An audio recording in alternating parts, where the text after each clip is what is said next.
Well, hello neighbors. John, your whiskey neighbor here. Welcome to July. We're out on the deck. We've been cleaning today, and it's time to take a break and talk a little bit about whiskey. So, after the break, we'll talk about kind of a staple or what would you call it when it's on every shelf? Old Granddad, Bottle and Bond.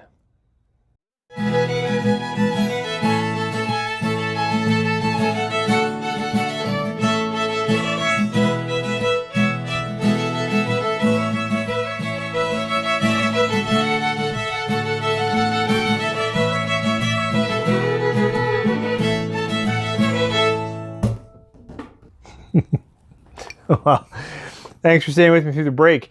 As I said, heading in, this is Old Granddad. It is a Jim Beam product, and it has the same mash bill as Basil Hayden. And in fact, the little fellow on here, old guy on the bottle, is Basil Hayden, and I believe his grandson made this or released this mash bill in memory of his granddad, Basil Hayden.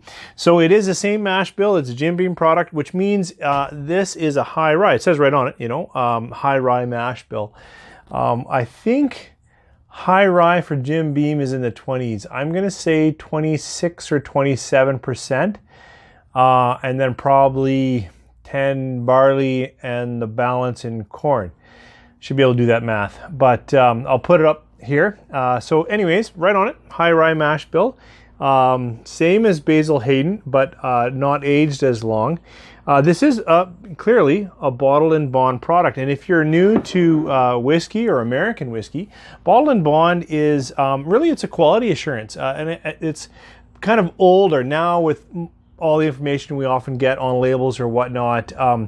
We kind of are assured of the quality of the product before we bring it home. But a Bottle and Bond is to say, look, this was distilled in a single season, under the guidance of a single distiller, and it's released at 50% ABV or 100 proof, and it will be aged for 4 years. It could be a minimum of 4 years, but certainly 4 years, 50% single season, single distiller. So it's a mark of quality. Old Granddad, this was a gift, and thank you to the friend who said thanks this way, very appropriate, and the friend who picked it out for her, having seen my channel, had a pretty good idea. And he was bang on. Anything with rye, anything Bottle and Bond is probably going to be a hit. And we'll see. I'll walk through some tasting notes, let you know what I think. But certainly an affordable product. Old Granddad sits on the shelf in Alberta somewhere between about 32 and 38.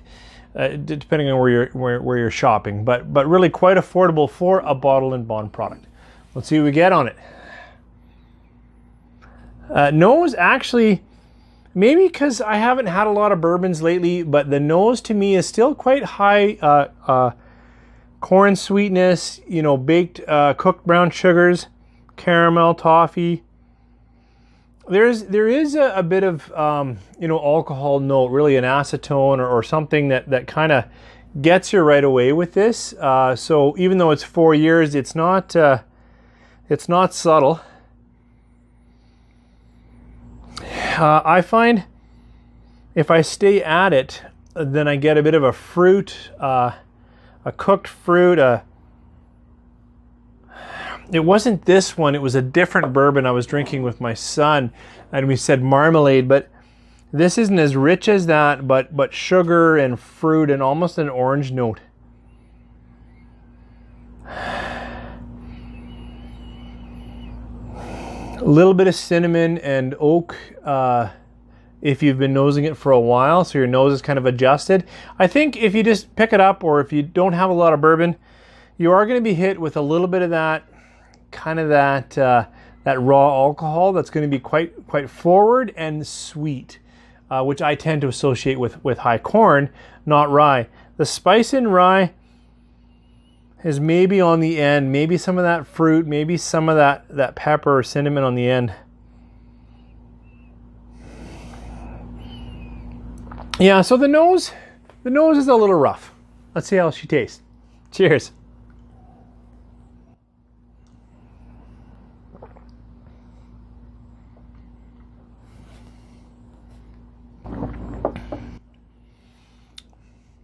Mouth feels pretty good. You're going to notice that, I think, pretty quick.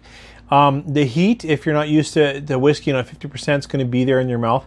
But it's got a nice, yeah, definitely now maybe orange or a cooked fruit with some baking spices wrapped in there. It's a little hot on the tongue, but it's more alcohol. Maybe it's rye, but it takes, I think, for me until the finish, right? Because the first part is still, baked sugars, a little bit of fruit, some baked spices, hot in the mouth, hot. But in the finish, when you're getting back into the oak and you're getting into that, then it dries a little bit up, and I feel that's when I get maybe a little bit of the rye characteristic. And now, it's first sip of the day, so now the nose is less alcohol, and I can get more of the the caramel, creme brulee type notes.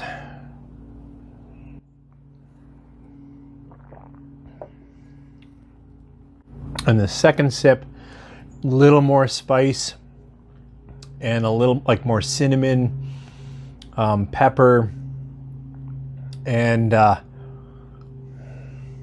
still feels pretty good in the mouth, and dries oak on the end. So, this is little alcohol forward, a little heavy for a bourbon. If you're new to bourbon or whiskey, I think this one will beat you up a little bit.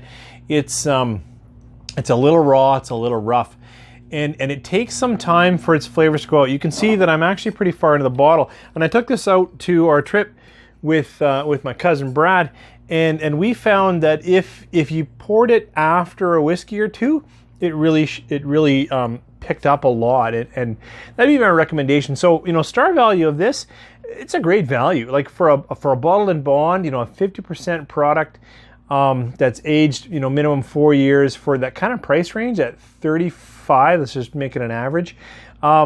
It represents a decent value in bourbon, but it is fairly aggressive in the palate and the nose. It's not like the sipping part could be in the palate later in the night, but the nose for me stays a little bit actually thin and a little bit alcohol forward. So star value, did I give it a star value? Can't remember. It's really going to sit between that 3 and 3.5 stars. I think it needs a little more depth, a little better wood selection, I think, to lengthen its palate a little bit, and something to bring out a little more fruit or a little more creaminess in the nose would be nice too. Anyways, I actually like it. Maybe I'm being a little too critical. I kind of like it, but only as a later in the evening drink or as an easy to pour because of the value kind of thing. If you just want to sip a little bit. I'm very thankful for it as a gift. That's fantastic. I'm sure this perfect, high rye bottle and bond, that's the perfect gift. If you haven't had it and you like, a little bit stronger bourbons, I would think it's worth a shot. Certainly you won't pay too much for it, and you'll know. I haven't tried it in cocktails, so I can't say how it would stand up. I think it would stand up okay because in cocktails you tend to blend out the alcohol note and whatever that's strong, and it's got lots of rye in it. I'm just surprised the pepper from the rye doesn't come through more. Anyways, appreciate you guys joining me here on the deck on this actually pretty warm day in July here on the edge of Edmonton, Alberta. Hope you guys are having a good summer. Thanks for joining me. Take care.